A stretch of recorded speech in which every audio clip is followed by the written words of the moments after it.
तू 16 सोमवारचं व्रत कसं केलंस आणि 16 सोमवार केल्याने खरंच चांगला नवरा मिळतो का? अशा बऱ्याच कमेंट्स मला येत असतात. तर शिवसारखा नवरा मिळण्यासाठी पार्वतीसारखी तपस्या तर केली पाहिजे ना.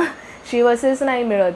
कारण शिवाने पार्वतीला असं वरदान दिलं होतं की श्रावण महिन्यात ज्या बालिका, ज्या स्त्रिया माझी उपासना करतील त्यांच्या इच्छा मनोकामना पूर्ण होतील. तर आज मी तुम्हाला सांगणार आहे की मी 16 सोमवार कसे केले, का केले, कधी देवाला न मानणारी मुलगी एवढी महादेवाला का मानायला लागली, हे सगळं आज मी तुम्हाला सांगणार आहे. कदाचित व्हिडिओ मोठा होईल तर मी 2 पार्ट करेन.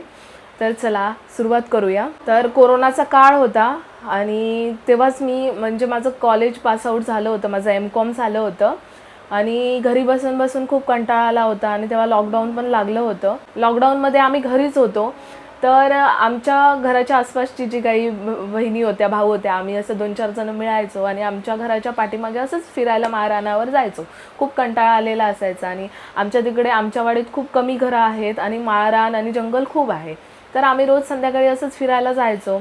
तर आता जो काही मुंबई गोवा हायवे बनला आहे त्याच्या रस्त्याचं काम करण्यासाठी तिथे एक कंपनी उभारली होती. तर त्या कंपनीच्या मालकाने तिथे एक महादेवाचं म्हणजे शिवलिंग स्थापन केलेलं आहे. तर ती कंपनी म्हणजे रोडचं काम वगैरे झालं आणि त्या कंपनीवाले निघून गेले. मंदिर अजून तसंच तिथेच आहे. तर आम्ही असंच फिरायला जायचो. पाठीमागे एक डॅम आहे, डॅम असं नाही तर त्यांनी तिथे जे काळे दगड असतात ना, खडी, ते काढण्यासाठी त्यातून काढले, त्यामुळे तिथे असे खण तयार झालेली आहे. तर तिथे पूर्ण पाणी भरलेलं असतं. तर आम्ही तिथे जाऊन त्या खडकांवर बसायचो, संध्याकाळी मस्त 2-3 तास तिथे घालवायचो आणि असंच मंदिरात पण जायचो पाया पडायला. तर मी जेव्हा पहिल्यांदाच त्या मंदिरात गेले तेव्हा मी बघितलं की मंदिर खूप घाण झालेलं आहे. तिथे अभिषेक केलेला, तिथे ते सगळं म्हणजे तसंच सगळं साचलं आहे, पूर्ण असं काळं झालं आहे आणि खूप म्हणजे धूळ वगैरे साचली होती. तर मी माझ्या भावाला म्हटलं, म्हणजे माझ्या आत्याचा मुलगा ओमकार, त्याला म्हटलं की आपण मंदिर धुऊया का? तर ओमकार म्हणाला, हां दीदी आपण धुऊया. तर तेव्हा माझ्या असं लक्षात आलं, म्हणजे आमच्या गावात जे महादेवाचं मंदिर आहे तिथे लेडीजना प्रवेश नाही, म्हणजे लेडीज नाही जात. तर त्याचं कारण आता मला कळालं. एका आमच्याच गावातले सबस्क्रायबर आहेत, त्यांनी काहीतरी कमेंट केली होती की तिथे काहीतरी सती गेल्यात त्याच्यामुळे तिथे जायला देत नाहीत, असं समथिंग काहीतरी आहे कारण. मला आता नेमकं कारण काय माहीत नाही, पण तिथे नाही देत. तर माझं असं होतं की मला असं वाटायचं की महादेवाच्या मंदिरात लेडीज जात नाहीत. तर मग मी म्हणते ओमकारला, अरे महादेवाच्या मंदिरात लेडीज जात नाहीत ना, मग मी कसं जाऊ, मग एकटा तू एवढं मंदिर कसं धुणार? तर मग आम्ही ठरवलं की काय नाही, काय ते होऊ द्या, आपण चांगलंच करतोय ना, आपण स्वच्छताच करतोय ना, ठीक आहे मी येईल. मग आम्ही घरात अजिबात सांगितलं नाही, माझ्याही घरात, कारण मला माहिती होतं की मी घरात वगैरे सांगितलं आणि जर तसं असेल की महादेवाच्या मंदिरात स्त्रिया जातच नसतील तर मग मला घरातली रोखणार. म्हणून मग आम्ही काय केलं, गुपचूप मी सकाळी असंच फिरायला जातो म्हणून सांगितलं मॉर्निंग वॉकला, आणि गुपचूप ना एक बादली, एक कळशी, ब्रश आणि झाडू घेतली आणि आम्ही मंदिराकडे गेलो. तर जसं की मी सांगितलं की मंदिराच्या पाठी जे डॅम आहे तिथून आम्ही पाणी आणलं आणि ते पूर्ण मंदिर आम्ही क्लीन केलं. म्हणजे त्या दिवशी जेव्हा आम्ही मंदिर क्लीन करायला गेलो ना, तर मी असं पाऊल म्हणजे ठेवताना मला खूप भीती वाटत होती, ठेवू की नको, ठेवू की नको. मग मी देवालाच सांगितलं की मी हे बघ, मी तुझंच जे काही घर आहे, जे मंदिर आहे ते मी साफ स्वच्छता करायला आली आहे, मला माफ कर, असं म्हटलं. आणि मी मंदिरात असं टाकू की नको, पाय टाकू की नको असं केलं. आणि नंतर मग मी गेली मंदिरात आणि ओमकार म्हणजे माझा भाऊ मला पाणी आणून आणून देत होता आणि मी पूर्ण ते सगळं घासत होती, पूर्ण क्लीन केलं. आणि तिथेच ना मंदिराच्या बाजूलाच त्याच म्हणजे लोकांनी जास्वंद पण लावली होती, लाल जास्वंद, जिचं झाड अजूनही आहे, माझ्या बऱ्याच व्हिडिओजमध्ये तुम्ही बघितलं असाल. तर तिथली आम्ही लाल फुलं काढली. आम्हाला अजिबात काही माहीत नाही की लाल फुलं महादेवाला घालतात, नाही घालतात. आम्ही पूजा वगैरे केली, अशी सगळी फुलं वगैरे मांडली आणि तिथे भरपूर देव आहेत, भरपूर गणपती, कार्तिक आणि सगळ्या प्रकारचे देव ठेवलेले आहेत तिथे. तर आम्ही सगळी पूजा वगैरे केली आणि आलो. तर खरंच खूप असं म्हणजे प्रसन्न वाटलं. म्हणजे मी अशी मुलगी, मी मगाशी म्हटली की देवाला न मानणारी, असं नाही आहे. मी देवाला मानते, पण नेहमी माझं असं असायचं की आईने सांगितलं की संध्याकाळी बत्ती लाव, तर मग म्हणायची की मी अगरबत्तीच लावणार. मग ते वाते करताना माझ्या हाताला तेल लावते, मी काय ते हे दिवा लावणार नाही, म्हणजे अशी. मग माझी आई बोलायची, मग मी तिला सांगायची माझ्या मनात श्रद्धा आहे असं तसं. तर अशी मी मुलगी. म्हणजे जास्त असं देवाला वगैरे, हां बाबा गणपती बाप्पा वगैरे, म्हणजे एवढंच मर्यादित असं माझं होतं. तर मी तिथे गेली, पूजा वगैरे केली, मला इतकं प्रसन्न पॉझिटिव्ह वाटलं, इतकं छान वाटलं ना की मी सारखं सारखं सारखं सारखं तिथे जायला लागले. मग रोज संध्याकाळी आम्ही जायचो आणि तिथे फुलं वगैरे असायची, तोडायची आणि घालायचो. त्यानंतर ना मला असं स्वप्नात महादेव म्हणजे शिवपिंडी वगैरे यायला लागली. तर मी एक स्वप्न आहे ते मी फक्त माझ्या भावाला सांगितलं होतं, तर आज व्हिडिओ बनवते त्यानिमित्ताने मी तुम्हाला पण ते सांगते. तर असं स्वप्न, मला बरीच स्वप्न पडली आहेत हा महादेवाची किंवा पिंडीवरून. पण हे स्वप्न आहे ना ते खूप म्हणजे असं मला अजूनही ते आठवतं. एकदाच पडलं मला असं स्वप्न, पण वेगवेगळ्या प्रकारची बरीच मला स्वप्न पडली आहेत. तर ते स्वप्न असं होतं की एक मोठंसं राजवाडा किंवा असं बिल्डिंग टाईप असं म्हणजे होतं, असं गोल घर आणि असं गोल होतं. त्याच्यामध्ये शिवपिंड अशी स्थापन केलेली होती आणि तिथे एक लेडीज होती, पांढऱ्या कलरची साडी आणि एवढी लाल मोठी टिकली लावून.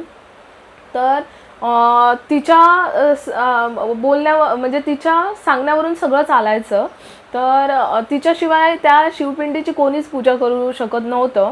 बरेच तिच्या हाताखाली कामगार वगैरे होते, मग ते सगळी तयारी करून द्यायचे आणि मग ती पूजा वगैरे करायची. तर माझं असं होतं की नाही, मला पण त्या मूर्ती म्हणजे पिंडीची पूजा करायची आहे. तर कसं बसं करून मी ना आतमध्ये शिरले, सगळ्यांचं लक्ष चुकवून, आणि मी लपून बसते. पण मला तिथे जायलाच देत नव्हते, कारण तिकडे असे खूप म्हणजे दारावर सगळी लोकं होती, सिक्युरिटी होते. तर मला जाणं पॉसिबलच नव्हतं. मग मी पूर्ण दिवस म्हणजे जी घुसली होती ते पूर्ण रात्रभर मी तिथे लपून बसले एका विहिरीच्या बाजूला असे. आणि मग म्हटलं मी काहीही करून मला ना त्या शिवपिंडीची पूजा करायची आहे. म्हणून मी सकाळीच उठले आणि त्या पिंडीची पूजा करायला गेले. पूजा करणार तेवढ्यातच सगळेजण आले. ती पांढऱ्या कलरच्या साडीवाली बाई पण आली आणि त्यांनी मला एकदम असं रोखलं आणि मला मग ना अशी पनिशमेंट दिली. म्हणजे मी आता पूर्ण तुम्हाला असं नाही सांगू शकत आहे, पण ते स्वप्न खूप असं भारी पण होतं, भयानक पण होतं. आणि तेव्हा शिक्षा दिली तेव्हा मी अशी गाढ करून उठली आणि ते स्वप्न होतं, म्हणजे अशी घाबरून उठली. तर मग मी ही गोष्ट ना माझ्या भावाला सांगितली. तर असं तर माझा भाऊ बोलला कोणाला सांगू नकोस, तू महादेवाची तुझ्यावर म्हणजे हे आहे, आशीर्वाद आहे, म्हणून तुला शिवपिंडी दिसली. शिवपिंडी दिसणं स्वप्नात खूप चांगलं असतं, ठीक आहे. तर जसं म्हणजे त्या दरम्यान असा कोरोना पण संपत आला होता, लॉकडाऊन पण संपलं होतं आणि मी खूप जॉब शोधत होते. आणि मग मला जॉब मिळाला, पण मी त्या जॉबवर खुश नव्हते. माझ्या मनासारखा तो जॉब नव्हता, मला खूप कंटाळा यायचा. पण त्यावेळी असं होतं की म्हणजे मला जॉबची गरज पण होती आणि एवढा पेमेंट पण मला बाकी कुठे भेटणार नव्हता. आणि तसा काही जास्त पण पेमेंट नव्हता, पण ठीकठाक पेमेंट होता, जेणेकरून म्हणजे माझं घर चालणार होतं. माझे वडील आजारी असतात, त्यांचं औषध पाण्याचं होईल, म्हणजे एवढं ठीकठाक हे होता. तर माझ्यावर जबाबदारी होती, त्यामुळे मी असं सोडू पण शकत नव्हती. आणि मला एक वेगळ्या प्रकारचं टेन्शन पण होतं, ते म्हणजे माझं लग्न, माझ्या लग्नाचा खर्च. कारण मला माहिती होतं माझ्या पाठीमागे म्हणजे आमचं जे काही होतं बँक बॅलन्स किंवा अजून जे काही इन्व्हेस्टमेंट, ती सगळी आम्ही वडिलांसाठी म्हणजे खर्च केलेली आहे त्यांच्या आरोग्यासाठी. तर मला माहिती होतं की जे काही करायचं आहे ते मलाच कमवायचं आहे आणि शून्यापासून सगळं करायचं आहे.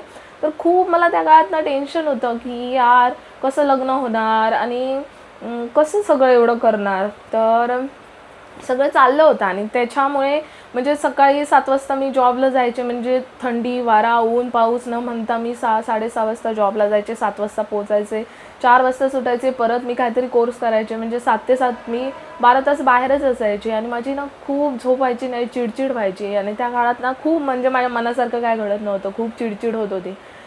आणि लग्नाचं पण घरी असं म्हणजे विषय सुरू होते, म्हणजे मागणी येत होते, लग्न आता करायचं आहे, लग्न वेळेत झालेलं बरं, असं सारखं सारखं मला आई सांगायची. मग त्या दरम्याने ना मी आता तुम्हाला म्हणजे सांगते की त्या दरम्याने माझी पत्रिका काढली होती माझ्या भावाने. म्हणजे लग्न करतात तेव्हा पत्रिका जुळवतात ना, म्हणून जस्ट काढली आहे.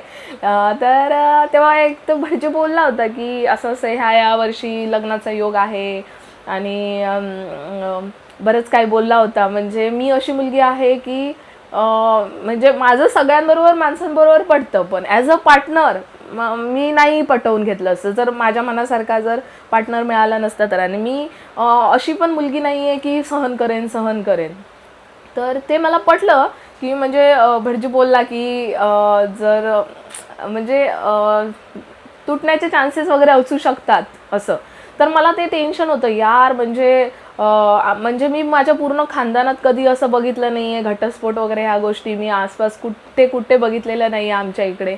तर मला ना ती अशी भीती होती येऊन जाऊन की अरे बापरे, म्हणजे काय हे सांगितलंय. आणि मला बाबा असं काही नको, मला एक चांगला पार्टनर पाहिजे, मला छान लाईफ पाहिजे, बस एवढंच माझं मॅनिफेस्ट होतं, एवढंच मी माझ्या देवाकडे मागायचे. तर त्या काळात ना मग मी माझा भाऊ तर मी त्याला सांगायचे की यार असं झालं तसं झालं, काहीच चांगलं होत नाही आहे, कंटाळा आला असं तसं. मग मी त्याला आपलं शेअर करायचे फोन करून. मग हे स्वप्न पडलं, असं स्वप्न मला बरीच पडायची काही दिवसांनी. तर मग मी त्याला सांगायचे ते. आणि कसं जेव्हा माझं जॉबला जायचं झालं ना, म्हणजे जॉब लागला ना, तेव्हा मंदिरात जाणं कमी झालं आणि मग मला ही स्वप्न यायला लागली. तर आम्ही मंदिरात कधी जायचो कोरोनात, तेव्हा मी जॉब वगैरे काय करत नव्हती, जस्ट M.Com होऊन पासआउट झाली होती एवढंच. तर माझा भाऊ बोलला की तू 16 सोमवारचं व्रत का नाही करत. तर मी म्हटलं काय आहे हे 16 सोमवार व्रत म्हणजे काय. मला काही माहीत नव्हतं हे 16 सोमवार व्रत वगैरे काहीच माहीत नव्हतं. तर मला बोलला की 16 सोमवार व्रत केलं ना की चांगला नवरा मिळतो. हे म्हटलं असं असतं, असं व्रत उपवास तपास केल्याने चांगला नवरा मिळतो. म्हणजे मी असं त्याला बोललो. माझा भाऊ म्हणतो की अगं तू करून तर बघ, मी सांगतो म्हणून. तर मी म्हणायचे की मी आयुष्यात कधी उपवास धरला नाही, मी काय उपाशी राहू शकत नाही, मला भूक सहन होत नाही, मी कसे करणार उपवास. तर तो म्हणाला काय नाही, तू करून बघ, तू कर. तर मी आवर्जून नाव म्हणजे घेऊ इच्छिते त्या दादाचं, मंदार दादा. खरंच त्यानेच मला हे सांगितलं की 16 सोमवारबद्दल आणि कर. आणि त्याच्या सांगण्यावरून मी हे 16 सोमवार सुरू केले. तर म्हणजे मी जेव्हा 16 सोमवार करणार होती, मी असं बोलत होती मी सोमवार करणार, तर मला आजूबाजूची काही माणसं किंवा माझेच रिलेटिव्ह अशी सांगत होती की असं मध्येच करायचं नसतं, चांगला हे धरूनच करायचं असतं. म्हणजे हे महाशिवरात्र किंवा श्रावण सोमवार तेव्हापासून सुरू करायचं असतं. तर माझा भाऊ बोलला की नाही असं काही नसतं, तुला आता असं वाटतंय ना, तू आतापासून सुरू कर. तर मी म्हटलं चल, चांगल्या कामाला देरी कशाला, आतापासूनच सुरू करूया. मग काहीतरी जानेवारी एंडिंग फेब्रुवारी असं काहीतरी, जानेवारीच्या त्या दरम्याने मी सोमवार सुरू केले अचानक. म्हणजे चल आता पुढचा सोमवार येईल ना, मी करून टाकते असं. आणि मी तेव्हा मला काहीही माहीत नव्हतं की कसे सोमवार करतात, काय करतात. मी खरंच सांगते, मला जसं जमेल तसे मी सोमवार केलेले आहेत. म्हणजे मी फक्त सकाळी जाताना चहा पिऊन जायची, तिथे दुपारी गेल्यावर एकदा चहा प्यायची किंवा कॉफी प्यायची किंवा संध्याकाळी बस. आणि एखादं फ्रूट खायची आणि कधीतरी केळ्याचे वेफर्स एवढंच. बाकी मी खिचडी वगैरे असले अजिबात उपवास केलेले नाही आहेत. मी पाणी, चहा, कॉफी आणि एखादं फळ एवढंच खाऊन मी उपवास केलेले आहेत. आणि बाकीचे तुम्ही म्हटलात की बटाट्याचे वेफर्स वगैरे तसलं काय मला आवडत नाही, त्याच्यामुळे मी काय तसं खायची नाही. आणि मी मात्र जास्तीत जास्त सोमवारी मी महादेवाच्या मंदिरात जायचा प्रयत्न करायची. मी जायची, अभिषेक करायची, मस्त पूजा करायची आणि यायची. आई जेवण बनवून ठेवायची आणि मी माझा उपवास सोडायचे. मला माहीत नाही आता मला कारडू येते, माझ्या डोळ्यात कापाणी येते. मी महादेवाशी ना खूप म्हणजे अटॅच आहे, म्हणजे कनेक्ट आहे. म्हणजे मी इवन महादेवाच्या मंदिरात जरी गेले ना तरी मला रडू येतं, मला असं वेगळंच वाटतं. आणि तिथून निघताना ना मला रडायलाच येतं. मला माहीत नाही की एवढी अटॅचमेंट का आहे. कदाचित महादेवाने पण एका मुलीसारखं मला हे केलेलं आहे. म्हणजे मी जी गोष्ट एवढीशी छोटी गोष्ट काहीही असे ना, मी महादेवाला ती सांगत आलेली आहे की असं झालं बाबा, असं झालं. आणि मी खरंच माझ्या महादेवाला मी माझ्या वडिलांच्या रूपात मी पूजलेलं आहे, वडिलांच्या रूपात प्रेम केलं आहे. आणि नेहमीच महादेवाने माझ्यावर आशीर्वादाचा हात एका बापासारखंच ठेवलेला आहे. आणि मला जी गोष्ट पाहिजे आहे ना, ती गोष्ट महादेवाने मला दिलेली आहे. आणि म्हणूनच असे की मी एवढी अटॅच आहे महादेवाशी. आणि खूप म्हणजे मला जेव्हा एकटं वाटतं तेव्हा मी कधीच म्हणजे माझ्या आईलाही माझं दुःख म्हणजे दुःख तर नाहीच आहे, जेव्हापासून मी महादेवाचं करायला लागली आहे तेव्हापासून दुःख हे माझ्या लाईफमधून निघूनच गेलेलं आहे. पण छोट्या छोट्या गोष्टी का असे ना मी महादेवाला सांगत असते, असं झालं तसं झालं, काय भेटत नसेल तर महादेव मला ही गोष्ट मिळालीच पाहिजे, पाहिजे म्हणजे पाहिजे असं. तर त्यामुळे ना महादेवाशी मी खूप जास्त कनेक्ट आहे, खूप जास्त. आणि त्यामुळे ना मला कधी कधी उदास वाटलं खूप वेळेला मला आईची आठवण नाही येत, मला महादेवाची आठवण येते आणि मग मला असं रडू येतं. तर आमच्या बिल्डिंगच्या खालती पण महादेवाचं मंदिर आहे, मग तिथे मी म्हणजे जात असते. आमच्या आसपास आहेत बरीच महादेवाची. तर मग मी जरा रडू माझं आवडते. तर तिथून मग मी माझे जे काही सोमवार आहेत ना ते कंटिन्यू केले. जवळजवळ 6 महिने म्हणजे मी सांगते तुम्हाला, मी सोमवार सुरू केले ना ते. आणि तुम्हाला सांगू एक योगायोग असा होता की माझा 16 सोमवार आज संपतोय आणि पुढचा सोमवार जो येणार होता ना तो श्रावण सोमवार येणार होता. असे मी सोमवार केले होते. एवढा कोइन्सिडन्स होता. तर मला मी खूप हॅपी होती की मी असं ठरवून काहीच केलं नव्हतं. तर मी म्हटलं अरे वा, म्हणजे सगळीजण सांगत होती की स्टार्टिंगला चांगलं हे कर, तर मी म्हटलं अरे यार म्हणजे एंडिंगलाच हॅपी एंडिंग, म्हणजे एंडिंगलाच छान श्रावण वगैरे येतोय. आणि मग मी तेव्हा काहीतरी 2-3 वर्षापूर्वी दुप्पक आला होता श्रावण. त्यामुळे मग ते 4-4-8 असे सोमवार केले होते. म्हणजे हे 16 आणि 8 24 आणि महाशिवरात्राचे 25 असे मी 25 सोमवार केले. तर मी तुम्हाला सांगते, दर सोमवारी मी महादेवाच्या मंदिरात जायचे. कामावरून सुटली की माझ्या वडिलांना गाडीवर बसवायचे, म्हणजे ते खूप जंगलात आहे ना. मग माझे आई वडील मला पाठवून द्यायचे नाहीत संध्याकाळी काळोख वगैरे झाला तर मग माझे वडील यायचे, कधी आई यायची आणि कधी कधी मी एकटी पण जायचे. एकदा तर मी सकाळी 6 वाजता जाऊन पूजा केलेली आहे. म्हणजे पांढरी आणि पिवळी फुलं काढून ठेवायचे, कळे काढून ठेवायचे रात्री संध्याकाळीच.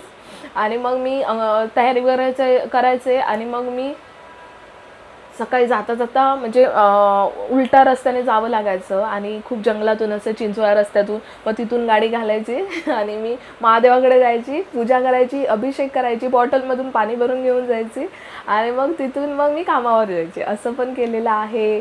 संध्याकाळी मी 6-7 काळोख पडताना पण जाऊन महादेवाची पूजा अभिषेक केलेला आहे. तर असं काही नाही आहे. मी तुम्हाला सांगेन की मी केलं म्हणून तुम्ही तसं करू नका. तुम्हाला शक्य असेल तर तुम्ही तुमच्या आसपास जे काही महादेवाचं मंदिर असेल तिथे जा. तिथे तुम्ही जर शक्य असेल तर अभिषेक करा, पूजा करा. नाहीच जमत असेल तर तुम्ही घराकडून जरी हात जोडला तरी चालेल. भोले बाबा खूप भोळे आहेत. ते आपल्या सगळ्या इच्छा ऐकत असतात, सगळ्या प्रार्थना ऐकत असतात, सगळ्या इच्छा पूर्ण करतात. तुम्ही महादेवाला पिता म्हणून किंवा एक भाऊ म्हणून तुम्ही पूजू शकता, म्हणजे मानू शकता आणि पूजा करू शकतात. तर असं मी म्हणत नाही आहे की मी केलं म्हणून तुम्हीही करा. तुम्हाला जसं जमेल तसा तुम्ही उपवास करा. कोणाकोणाला नाही जमणार की दिवसभर फक्त एक फळ किंवा चहावर किंवा कॉफीवर नाही राहू शकत. तुम्हाला जसं होईल तसं तुम्ही करा. फक्त एवढंच लक्षात ठेवा की तुमची जी काही इच्छा आहे ती कोणाचं वाईट हे म्हणजे कोणाचे बाबा वाईट होऊ दे असं नको. तुमच्यासाठी मागा, तुमच्या फॅमिलीसाठी मागा, कोणाच्या तरी चांगल्यासाठी मागा आणि तुम्हाला जसं जमेल तशी पूजा करा, जसं जमेल तसा उपवास करा. काहीही नाही की असंच केलं पाहिजे, हेच खाल्लं पाहिजे, तसंच केलं पाहिजे. बस तुमची फक्त मनापासून इच्छा हवी, मनापासून महादेवाची प्रार्थना केली पाहिजे, बस एवढंच. हां, आणि एवढंच सांगेन की जेव्हा आपल्याला दुःख असतं किंवा एखादा प्रॉब्लेम असतो तेव्हाच आपण देवाला हाक मारतो, तेव्हाच देवाची आठवण करतो असं नाही. आपलं जर सुख असेल, आपण सुखात पण त्याच देवाचं, म्हणजे मी असं म्हणत नाही आहे की तुम्ही फक्त महादेवाचंच करा. कोण स्वामींचं करत असतील, कोण कृष्णाला मानत असतील, कोण अजून हनुमानाला अजून कोणत्या देवाला मानत असतील, कोणीही असू दे, तुम्ही मनोभावे प्रार्थना करा, मनोभावे सेवा करा, तुम्हाला त्याचं फळ नक्कीच मिळेल. तर असे म्हणजे उपवास करता करता कधी 6 महिने गेले मला कळलंच नाही. आणि मी तर अशी आतुर असायची कधी सोमवार येतो, कारण मला रोज रोज महादेवाच्या मंदिरात जाणं तेवढं शक्य नव्हतं, कारण आमच्या घरापासून खूप जंगलात लांबवर हे होतं. एकदा तर असा इन्सिडेन्स होता की मी माझ्या आत्याच्या मुलीसोबत महादेवाच्या मंदिरात गेले होते. आम्ही पाय पडलो आणि तिथेच एवढे रमलो ना की आम्हाला कळलंच नाही काळोख पडलाय आणि हे. आणि असं एक प्राण्याचा विचित्र, म्हणजे माणूस एखादा इवळतो ना, विवळणे तसा आवाज येत होता, पण तो आवाज बाकी कसलाही नसून तो कोणत्या तरी प्राण्याचा किंवा पक्ष्याचाच होता. पण असं वाटत होतं कोणतरी माणूस विवळतोय तसा. आणि खूप संध्याकाळ झाली होती आणि खूप म्हणजे असं घाबरलो होतो आम्ही दोघंही. आणि आपलं चालतोय आणि मेन म्हणजे ना, महादेवाच्या मंदिरातून आम्ही थोडंसं पुढे आलो आणि हा आवाज सुरू झाला आणि आम्ही जाम घाबरलो होतो. आणि मग मारुती स्तोत्र सुरू केलं आणि आम्ही आपलं पळतोय पळत नव्हतो खरं, पळताने आम्ही असं म्हणजे पळल्यासारखं चालतोय फास्ट.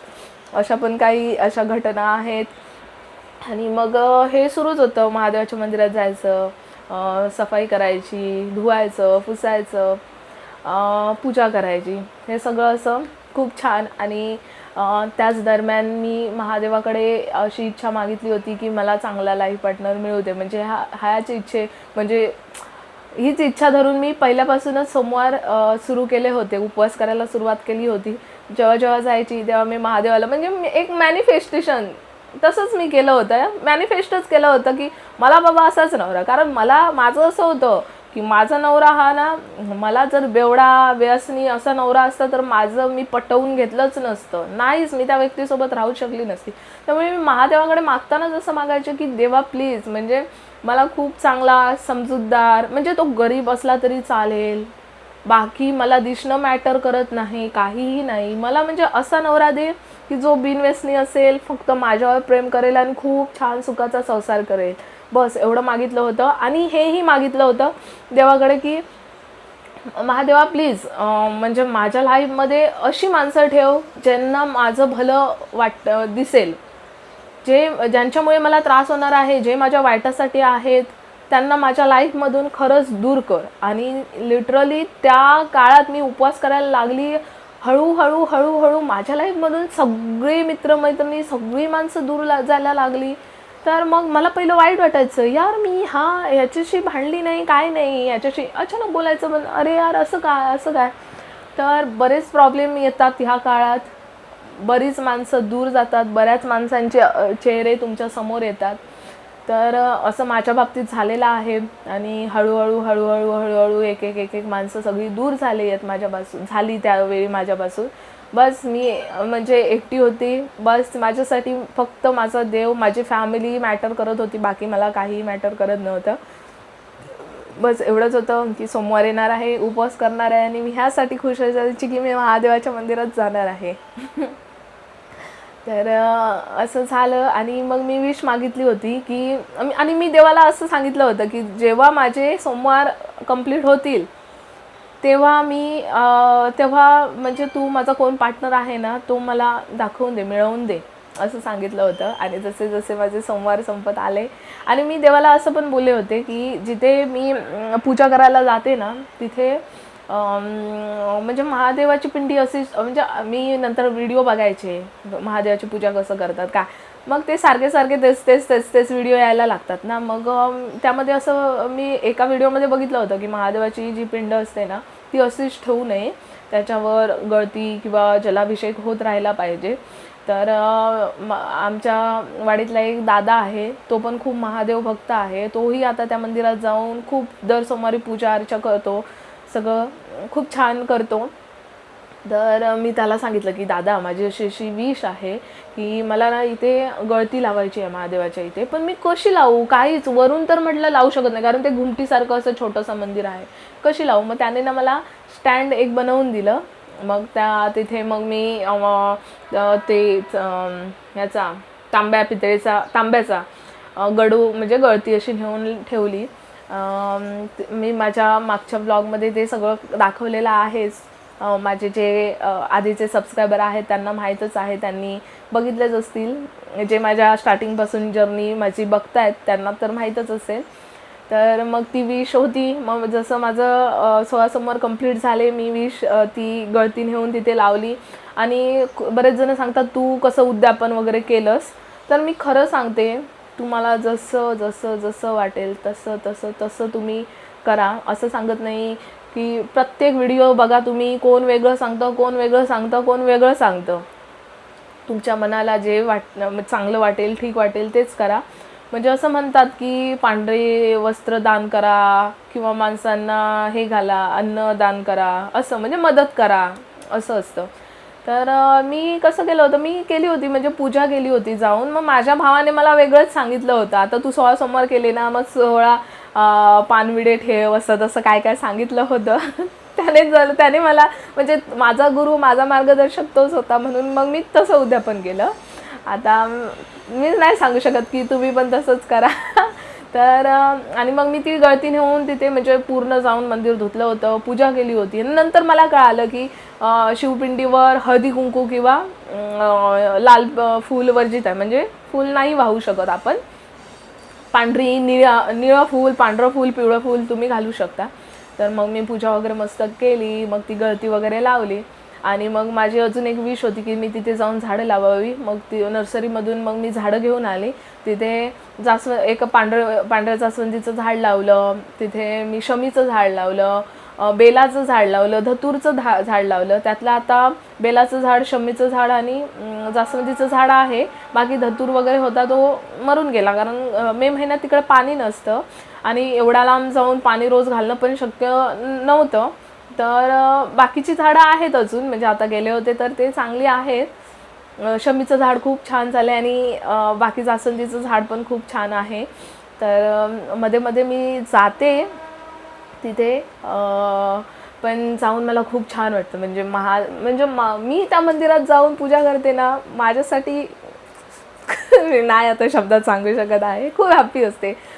तर अशी होती माझी जर्नी. हां, आणि त्यानंतर पण मी तुम्हाला मागच्या व्हिडिओत पण मी तुम्हाला सांगितलं होतं. तर काय झालं, हळूहळू माझ्या लाईफमधनं जे कोण मित्र होते, पोरगे होते, मैत्रिणी होते, त्या माणसं होती, ती सगळी हळूहळू दूर झाली. आणि एकमेव असा माणूस माझ्या लाईफमध्ये राहिला, तो म्हणजे सागर, म्हणजे माझा फ्रेंड. पण त्या दरम्यान सागरचं आणि माझं विचार पटत नव्हते, भांडणं वगैरे असं सगळं होतं. तर मी म्हणायचे ह्या माणसाशी माझे विचार जुळत नाहीत, पटत नाही, तर हा माणूस कसं काय माझं हे होऊ शकतो आणि पुढे जाऊन नाही पटलं तर. तर मी काय केलं, पूजा वगैरे केली आणि महादेवाच्या समोर बसली. आणि मग मी म्हटलं की ना, खरंच तो व्यक्ती माझा लाईफ पार्टनर असेल ना, तर तू काहीतरी मला हिंट दे, म्हणजे काहीतरी मला सांग बाबा. आणि मी असं सांगितलं आणि पुढ्यात ओम नमः शिवाय, नमः शिवाय, नमः शिवाय म्हणत बसली होते. आणि याच्यावरून शिवपिंडीवरून असं फूल पडलं. असं ते काही लोक अंधश्रद्धा म्हणतील, पण माझ्यासाठी खूप अनमोल आहे ती गोष्ट. माझी श्रद्धा आहे, त्याच्यामुळे मग मला असं वाटलं की हां, चला, देवाने आपल्याला होकार दिलेला आहे, हाच तो माणूस जो आपला पार्टनर पण आहे. मग मी माझ्या दादाला सांगितलं की असं असं. मग माझा दादा बोलला की येस, तोच तुझा पार्टनर आहे. आणि मग तेव्हा सगळं असं नॉर्मल होतं. मग ते पुढचं मी तुम्हाला स्टोरी आमची सांगितलेलीच आहे, आमची भेट कशी झाली, आमचं लव की अरेंज. ते पण ब्लॉग आहेत, कोणी बघितलं नसतील तर तुम्ही जाऊन बघा की आमचं कसं, मी त्यामध्ये सगळं सांगितलेलं आहे. तर असा होता माझ्या 16 सोमवारचा प्रवास आणि माझी जर्नी. तर मी खूप जणांना सांगते, म्हणजे आता मला बरीच जणं विचारतात. आणि हां, त्या दरम्यान मी मग शिवपुराण पण वाचायला सुरुवात केली होती, वाचलं. तर मला आता बरीच जणं विचारतात की कोणतं शिवपुराण वाचलंस, तू कसे सोमवार केलेस. तर मी सगळ्यांना असंच सांगते की तुम्हाला जसं जमेल तसं, मनोभावे तुम्ही जे तुम्हाला वाटेल तसं करा. अशी काही सक्ती नाही आहे की हेच केलं पाहिजे, तेच केलं पाहिजे. मला जे योग्य वाटत होतं ते केलं. आणि माझ्या मनातल्या ज्या ज्या इच्छा होत्या त्या सगळ्या महादेवाने पूर्ण केलेल्या आहेत. आणि मी प्रत्येक व्यक्तीला, प्रत्येक स्त्रीला असंच सांगेन की तुम्ही करा. तुमच्या लाईफमध्ये प्रॉब्लेम सुरू आहेत, तुम्ही करा. मी अजूनही कोणालाही सांगते की बाबा, कोण स्वामींचे गुरुवार करतात, कोण अजून उपवास करतात, कोण मंगळवार करतात. तर मला वाटतं की मी सगळं सांगितलेलं आहे. जर काही तुमचे प्रश्न असतील तर मला कमेंटमध्ये विचारा. तर अशा प्रकारे मी माझे 16 सोमवार केलेत आणि खरंच माझ्या सगळ्या इच्छा महादेवाने, माझ्या भोले बाबाने पूर्ण केलेल्या आहेत आणि तुमच्या पण नक्कीच करतील, मला पूर्ण विश्वास आहे. तर ज्यांना ज्यांना करायचं आहे ते आता सोमवार सुरू होतो आहे, श्रावण सोमवार, तेव्हापासून तुम्ही करू शकता.